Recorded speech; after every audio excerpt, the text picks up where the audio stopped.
Did you ever wonder what would have happened if Garp raised Luffy to become a Marine? Could he become strong enough to achieve the Admiral status? And what would happen to all the islands Straw Hats visited? Well, for starters, we can assume that Luffy's childhood would play out pretty much the same. This means that he would still be raised by Dadan in Fuchsia Village and eat the Gomu Gomu Nomi. The key difference here is that Luffy wouldn't be interested in becoming a pirate and would instead dream of becoming a great Marine, just like his grandfather. Considering Luffy wants to be a Marine now, Garp would visit the village more frequently in order to train him and prepare him for the tough road ahead. His training would go similarly to the original, with Garp putting Luffy in dangerous situations in order for him to develop crucial skills for survival. Also, it's likely that Garp would teach him the basics of hockey as well, as that's pretty much required of every strong Marine. By the time Luffy turns 17, he would already be a capable fighter, much stronger than when he set out to the sea in the original story. It's also during this time that Garp would deem Luffy ready and would take him out to the sea for the first time. Although Luffy's job would mostly be to adjust the sails and clean up the ship, he would be thrilled to finally sail the ocean. As soon as they set sail, Garp would give Luffy his official Marine uniform. Luffy, being Luffy, would obviously hate it at first, as it isn't comfortable as his regular clothes, but he would eventually come to enjoy wearing it. In addition to his usual chores on the ship, Luffy would also be put through rigorous exercise routines every single day in order to get stronger. And I don't mean just regular training routines that other Marines do. I mean Garp's version of training, which is way more intense and rigorous. Soon after beginning his adventure, Luffy would encounter his first threat,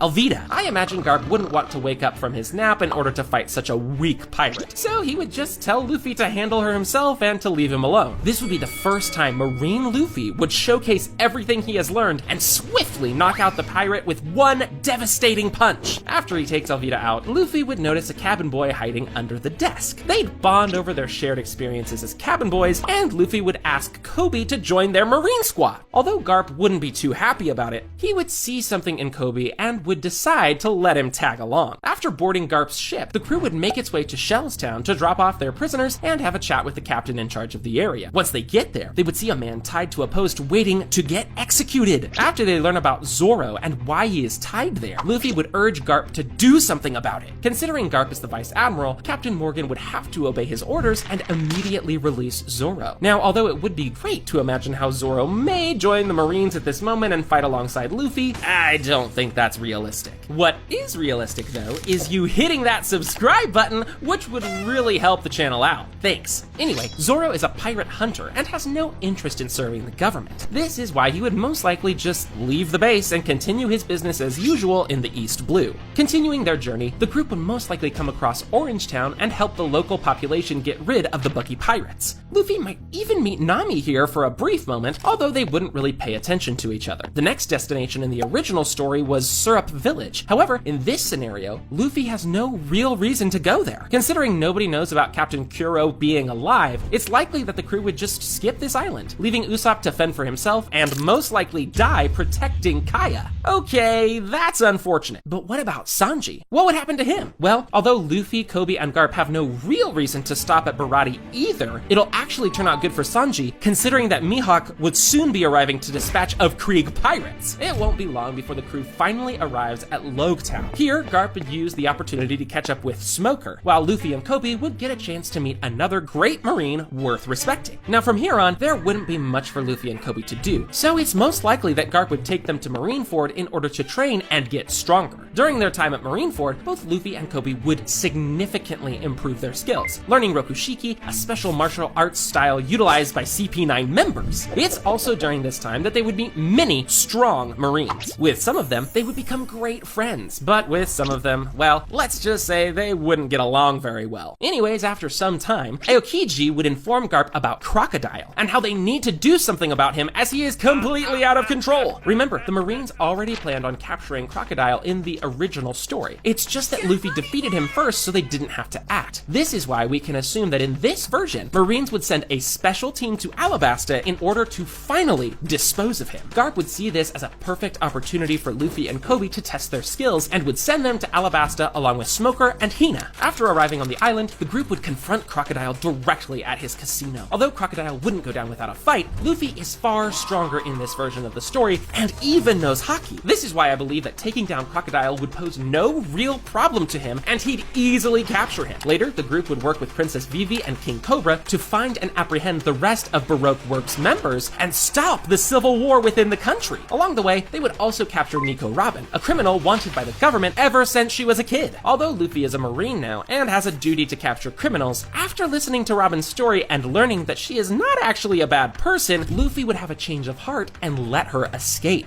Smoker would know that Luffy let her escape on purpose, but would decide to let it slide, as he knows Luffy had the best intentions in his heart. News of Crocodile's defeat and Luffy's role in it would quickly spread to the higher-ups, and he would soon get promoted to captain. After returning to Marineford, Garp would be proud of Luffy's achievements and would even introduce him to his friend, the Fleet Admiral Sengoku. From here on, we can assume that Luffy would be sent on various missions for the world government, mostly commanding small teams of Marines in order to protect certain islands or capture pirates.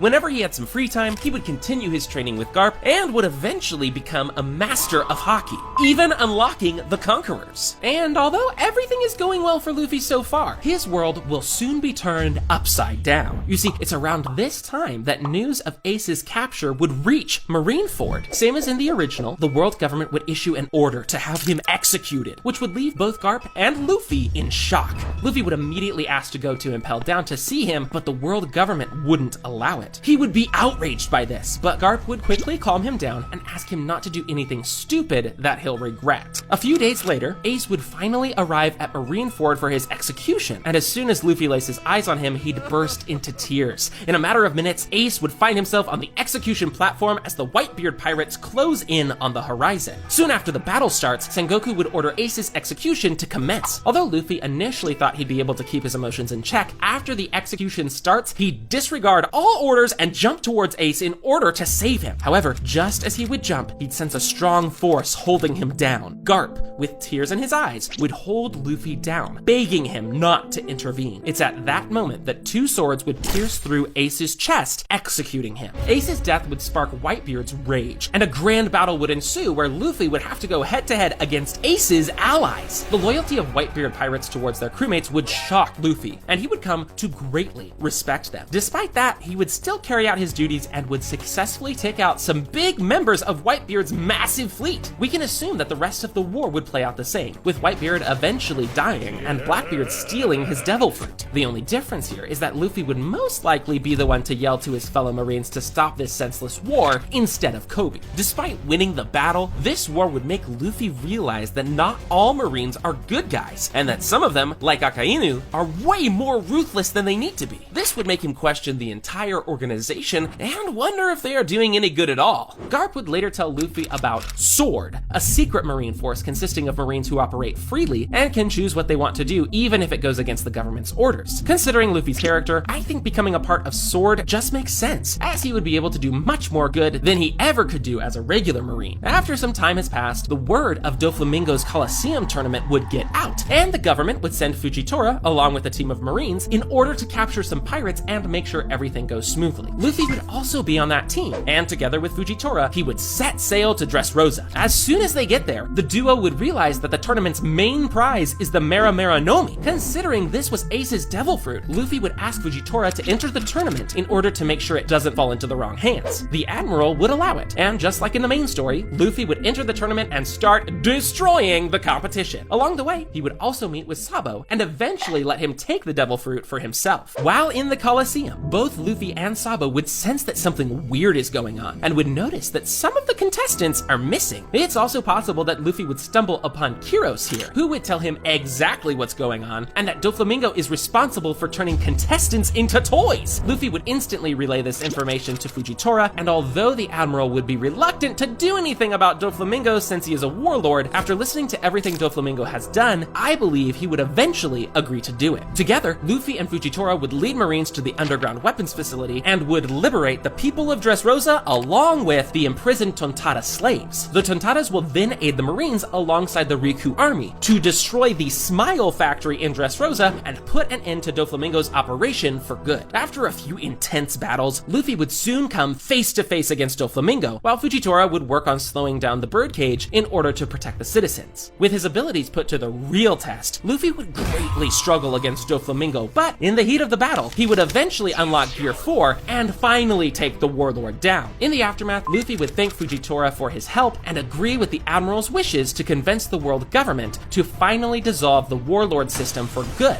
as the warlords are doing way more harm than good. While investigating Doflamingo's businesses, Marines would find evidence of illegal experiments being conducted on Punk Hazard and would immediately inform Luffy and Fujitora about it. Parting ways with Fujitora, Luffy and the big team of Marines would set sail for Punk Hazard and eventually uncover the secret lab run by Caesar Clown. After confronting Caesar, Luffy would eventually defeat him and shut down the experiments. He would also rescue the gigantified children and accompany them to the nearest Marine base. After capturing both Doflamingo and Caesar, Luffy would return to Marineford as a hero. Even the world government higher-ups would acknowledge his achievements and promote him to Vice Admiral. Back at the base, Garp would ask Luffy to go to Fishman Island with him in order to convince his old friend Neptune to take part in this year's reverie. Once they arrive at Fishman Island, they would learn about a coup Hody Jones is planning. But let's be honest, this guy was a pushover even in the main story, and considering Luffy is a seasoned Marine now, he'd wipe the floor with him. To thank him for his protection, the royal family would ask Luffy to be their guest in the royal palace, and he would stay there until the reverie.